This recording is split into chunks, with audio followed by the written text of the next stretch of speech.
तो जय हिंद दोस्तों, आप सभी का स्वागत है हमारे YouTube चैनल ड्रीम फौजी पर। तो दोस्तों, मैं आज बात करूंगा आप लोगों से स्पेशल मैथ के बारे में। मैथ जिसका नहीं ठीक है उसका मैं आज बेसिक से क्लियर करूंगा, और जो पुराना छात्र है उसका भी क्लियर करूंगा। कि जिसका पुराना 10-15 बन रहा है उसका भी क्लियर कर दूंगा, और जिसका 2-4 क्वेश्चन बन रहा है उसका भी क्लियर कर दूंगा। मैंने देखो, सबसे पहला वीडियो जो मैंने बनाया था स्पेशल पढ़ने के लिए, और उसमें मैंने सिर्फ ऑल सब्जेक्ट का बताया था। लेकिन जो सबसे पहले मैंने एसएससी जीडी का बताया था, नोटिफिकेशन आया ही था तभी मैंने बता दिया था कि आपको कैसे पढ़ना। आज मैं उसी चीज़ को, उसी में कुछ चीज़ें जो डाउट बच गई थी उसको, और मैं आपको एक नया कॉन्सेप्ट देकर क्लियर करना चाहता हूँ। बहुत से बच्चे जो RWS से पढ़ रहे हैं उनका सिर्फ मैं यही बता देता हूँ। बहुत से बच्चों का क्वेश्चन है कि मुझे दीपक सर का समझ में नहीं आ रहा। चलो ठीक है, एक क्वेश्चन आपका ये हो गया, मैं इसको बता देता हूँ। और दूसरा ये है कि भाई मैथ कैसे स्ट्रांग करे, दूसरा क्वेश्चन ये है। तीसरा ये है कि मैथ पढ़ते हैं और भूल जाते हैं, भाई समझ में नहीं आता है। चौथा ये क्वेश्चन है कि हम क्वेश्चन को तो लगाते हैं, पढ़ाते हैं, समझ में आता है, लेकिन जब बाद में हम उसको करने बैठते हैं तो हमको यही नहीं पता चलता है कि ये क्वेश्चन कहाँ से शुरू हो रहा है। और पांचवा क्वेश्चन ये है कि सर समझाते हैं वो समझ में आता है, लास्ट का काटने का समझ में नहीं आता कि कहाँ से क्लियर करें, कैसे काटें। ये 4-5 क्वेश्चन आपके मेजर हैं। और उसके बाद में ये है कि जो सर पढ़ाते हैं वो लग जाता है, लेकिन मॉक टेस्ट लगाते हैं तो उसमें क्वेश्चन नहीं लगता है। 5-6 क्वेश्चन ही हो गए आपके। तो देखो, सबसे पहले मैं जो दीपक भाटी सर वाला है वो क्लियर कर देता हूँ कि अगर दीपक भाटी सर का आपका समझ में नहीं आ रहा है तो आप यूट्यूब पर प्ले स्टोर से, मतलब यूट्यूब पर प्ले लिस्ट पड़ी होगी, शायद अंकित भाटी सर की पड़ी है, पुरानी क्लासेस हैं, आप उससे पढ़ सकते हैं, वो समझ में आपको आ जाएगा। लेकिन मैंने जो सबसे पहले आपको बताया था कि अगर आप एकदम बिगिनर हैं, नए बच्चे हैं, आपने कभी मैथ नहीं पढ़ा, आपने कभी एसएससी की तैयारी ही नहीं किया है, और आप एसएससी जीडी का एग्ज़ाम देना चाहते हैं, तो आपके लिए बेस्ट ये रहता है कि आप ऑफलाइन कोचिंग कहीं मैथ की कम से कम 3 से 4 महीने पढ़ लीजिए। मैंने सबसे पहले यही बताया था, हर बच्चे को मैं यही बताता हूँ कि आप ऑफलाइन कोचिंग पढ़ लीजिए, क्योंकि मुझे किसी कोचिंग का प्रचार नहीं करना है। जैसे RWA का मैं इसलिए बोल देता हूँ कि RWA से मैंने पढ़ा था, इसलिए मैं बोलता हूँ ऑफलाइन कोचिंग पढ़ने से माइंड थोड़ा खुल जाता है, वहाँ पर क्वेश्चन कम रहते हैं, प्रैक्टिस ज़्यादा होती है। और सीनियर बच्चे रहते हैं, जो हम करते हैं भूल जाते हैं, वो हम दूसरे बच्चों से डिस्कस कर लेते हैं, इसलिए मैंने ऑफलाइन कोचिंग सजेस्ट किया था। अगर आप ऑफलाइन नहीं आप पढ़ रहे हैं और आप कुछ चाहते हैं कि मुझे ऑनलाइन ही पढ़ना है, और कोई अध्यापक मिल रहा है, दीपक भाटी सर का समझ में नहीं आ रहा है, तो सबसे पहली बात, आप चाहे दीपक भाटी सर से पढ़ रहे हैं, या आप MD क्लासेस से, एसएससी मेकर से, एसएससी अड्डा 247 से, एग्जामपुर से, या आप आदित्य रंजन सर से पढ़ रहे हैं, या गगन प्रताप सर से पढ़ रहे हैं, मैथ किसी से भी पढ़ रहे हैं, या अभिनव सर से पढ़ रहे हैं, उससे हमसे नहीं मतलब है कि आप किससे पढ़ रहे हैं। आपको 20 मतलब डेयरी का प्रैक्टिस में लेना, तो जो राहुल तेवतिया सर RWA पर पढ़ा रहे हैं वो आपको प्रैक्टिस सेट जरूर लेना है। अगर आपका कोर्स कंप्लीट है तब भी लेना है, अगर आपका कोर्स वो नहीं मैथ का कंप्लीट तब भी लेना। क्योंकि अगर आपने 2 से 3 चैप्टर पढ़े तो वो भी 2-3 चैप्टर के 4 से 5 क्वेश्चन वो भी तो उसको करवाएंगे, उसका भी आपका प्रैक्टिस हो जाए, और प्लस आपका आगे का कुछ क्वेश्चन प्रैक्टिस होता रहेगा। अब रही बात, एकदम समझ में नहीं आ रहा है, बेसिक क्लियर नहीं है, तो आप अगर ऑफलाइन ने ऑनलाइन ही पढ़ रहा है, तो ऑनलाइन अगर दीपक भाटी के सर का नहीं समझ में आ रहा तो उसको मत पढ़ो। अगर समझ में नहीं, किसी का भाई समझ में नहीं आ रहा तो पढ़ने से कोई फ़ायदा नहीं है। आप कोई फाउंडेशन बैच ले लीजिए मैथ का। अब आप किसी भी का अगर फाउंडेशन बैच लेंगे, जानते हो इसमें क्या रहता है कि क्यों नहीं समझ में आ रहा है, कि थोड़ा क्या रहता है कि एकदम वो लो नहीं बताते हैं, बीच का उठाते हैं और ऊपर लेकर चले जाते हैं। सर तो बोलते हैं कि हाँ हम एकदम जीरो से बता रहे हैं, लेकिन जिसको कुछ समझ में नहीं आ रहा उसको कुछ नहीं समझ में आएगा। अगर जब आप फाउंडेशन बैच पढ़ेंगे, फाउंडेशन में क्या रहता है, एक चैप्टर का कम से कम 10 class, 12 class, 8 class, 10 class, 12 class, एक क्लास का कराते हैं। तो उसमें क्या रहता है कि एकदम जीरो से स्टार्ट करते हैं और उसका लेकर जाते हैं जैसे CGL तक का, इसलिए उसका बेस क्लियर हो जाता है। तो आप लोग अगर नहीं तो किसी का फाउंडेशन बैच ले लीजिए भाई।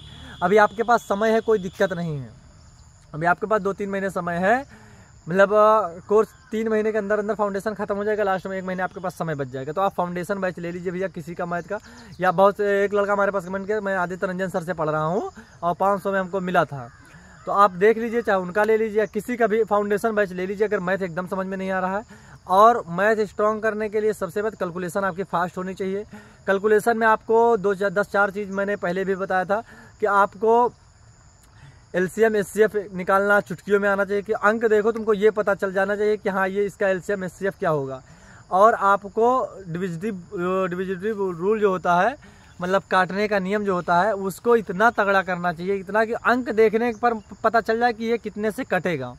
तो ये तो आपका सिर्फ प्रैक्टिस से आएगा। तो आप एक तो प्रैक्टिस से ये कर लीजिए कि हाँ कितने पे हमको काटना है, कितने पे नहीं काटना है, ये आपको आ जाएगा।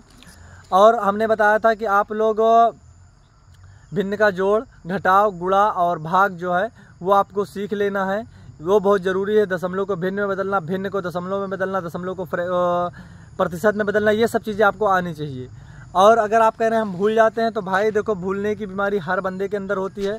तो अगर आप मैथ चाह रहे हैं कि हम मैथ नहीं भूलें, तो आपको ये करना पड़ेगा कि आपको उसका प्रैक्टिस दबा के करना पड़ेगा। सर ने जो पढ़ाया है उसको करना है बार बार, वो जो सर पढ़ाए उसको। और उसके अलावा जब तक आप बुक से क्वेश्चन नहीं करोगे तब तक आपका क्वेश्चन हमेशा फंसेगा। इसलिए मैं बोलता हूँ कि भाई बुक से क्वेश्चन ज़रूर करो। बुक से क्वेश्चन करने का मतलब ये है कि जो सर ने पढ़ाया, अगर फाउंडेशन वाइज से आप पढ़ रहे हैं तो जो सर ने पढ़ाया उसको आपको पढ़ना है। उसके अलावा बुक से 50 क्वेश्चन डेली का डेली लगाना है, तभी आप मैथ नहीं भूलोगे। और रही बात मैं उसका कि प्रैक्टिस कहाँ से करें, अगर आप नए हैं या पुराने हैं, तो जो राहुल तेवतिया सर यूट्यूब पर पढ़ा रहे हैं, प्रैक्टिस सेट चलवा रहे हैं, उस प्रैक्टिस सेट से इतना फ़ायदा होता है कि अगर आप बुक से पढ़ रहे हैं और जो टाइप क्वेश्चन छूट रहे हैं, क्योंकि हर टीचर जो होता है एक क्लास में मतलब जो पढ़ाता है उसमें से कुछ टाइप छोड़ देता है, जो कठिन टाइप होंगे उसको छोड़ देगा, ज़्यादा सरल होती है उसको छोड़ देगा, ये एग्जाम में नहीं पूछ रहा है। लेकिन जब राहुल तेवतिया सर वाला जो आप प्रैक्टिस सेट करोगे तो उसमें जो भी टाइप रहेंगे उस टाइप का क्वेश्चन उसमें डेली का डेली आता रहता है। तो उस टाइप का क्वेश्चन आप लगाएंगे तो उस हर टाइप का क्वेश्चन आपका कवर हो जाएगा। अगर आपके नोट्स में वो नहीं है तो उसको आप दोबारा नोट कर लीजिए। और एक बात और याद रखना, अगर तुम ये सोच रहे हो कि हमसे नहीं होगा तो भाई तुमसे नहीं होगा। अगर तुम सोच रहे हो हमसे नहीं होगा तो भाई बिल्कुल नहीं होगा। अपने आप में ज़रूर मोटिवेट रहो कि हमसे होगा, कैसे नहीं होगा, हमसे है या वो हमसे है। आपको कोशिश करनी पड़ेगी, मेहनत करना पड़ेगा, क्योंकि क्या मतलब एक कहावत है कि कोशिश करने वालों की कभी हार नहीं होती। भाई देख लो, मैं अपने खेत ही में खड़ा हूँ और ये मेरा खेत का धान कट चुका है और मैं से सब मेरा ये फाइनल हो गया। पीछे जो खेत लगा भी ये काटने वाला हो चुका है, 2-4 दिन में काटने वाला हो, तब तक तो हम चले जाएंगे। अब इसको देखते हैं कोई काटेगा। तो देखो भाई, अगर आपको हमेशा सारी ज़िंदगी पूरी ज़िंदगी काम ही करना है, घर पर काम करना है, खेती करना है, दूसरे की मजदूरी करना है, तो आप ना पढ़ो कोई दिक्कत नहीं। लेकिन अगर आपको एक अच्छी खासी ज़िंदगी जीनी है कि हाँ हमको ज़्यादा नहीं फिर भी हम इतना जी लेंगे कि हम अपना और अपने बच्चों का और अपने माता पिता का आराम से परवरिश करना चाहते हो, तो एक SSC GD जॉब एक गरीब बच्चे के लिए बहुत बेहतर होती है। अगर आपसे SSC GD का जॉब नहीं निकल रहा है तो भाई फिर आगे का आप सोचे भी मत, क्योंकि ये इसमें कंपटीशन और इस चीज़ में कंपटीशन ज़्यादा रहता है। इसमें क्या रहता है कंपटीशन है, लेकिन इसमें रनिंग और मेडिकल रहता है, तो सिर्फ हाइट वाले आते हैं। और उसके बाद में इसका पढ़ाई का थोड़ा वो अलग सिस्टम होता है। इसमें हिंदी है, आप हिंदी कर लेते हैं। SSC CGL CGL में इंग्लिश रहता है और उसकी मैथ भी थोड़ा एडवांस आ जाती है, तो थोड़ा टफ हो जाता है। अगर आपसे ये नहीं हो रहा तो वो कहाँ से होगा। मेहनत करो भाई, मेहनत करोगे तभी सफलता मिलेगी। भाई हमेशा ही बोलता हूँ भाई मेहनत करो, और जो बताया हूँ भाई आप वैसे पढ़ो, 100% मैथ समझ में आएगा। आप कैलकुलेशन जरूर फास्ट करो। कैलकुलेशन नहीं फास्ट हो रहा तो जैसे 20 तक वर्ग है, मतलब 50 तक तो वर्ग याद होना चाहिए यार, क्योंकि मैथ में रीजनिंग में भी तुम्हारा वो फ़ायदा आ जाता है, क्योंकि उसको जब आ जाता है निकालने के लिए सीरीज़ का, तो उसमें वर्ग होता है तो बहुत याद होता है, तो अच्छा बात रहता है, तो उसमें आसानी से निकल जाता है। और 30 तक का कम से कम क्यूब याद कर लो, 20 तक का कम से कम पहाड़ा याद कर लो। ये सब चीज़ें एकदम आसानी से रटी होनी चाहिए, और जो मेंसुरेशन का फार्मूला एकदम रटाया होना चाहिए। मैथ सीख जाओगे भाई, मैथ में कोई दिक्कत नहीं है। सिर्फ अपने मम्मी और पापा को देख कर मैथ पढ़ोगे तभी मैथ समझ में आने वाला है। अगर पूरी ज़िंदगी काम करना है, दूसरे के मजदूरी करना है, तो ना पढ़ो भाई। भाई पढ़ो, दिल में आग लगा कर पढ़ो। जो तुमसे कह रहे नहीं होगा, मेहनत करो, जब हो जाएगा, जब वर्दी में आओगे भाई ना, तो सभी बोलेंगे हाँ भाई ये बंदा पढ़ने वाला था। जब तक नहीं, अगर तुम बहुत पढ़ लिया, अगर तुम्हारा सिलेक्शन नहीं हुआ तो कोई नहीं कहेगा पढ़ रहे थे भैया।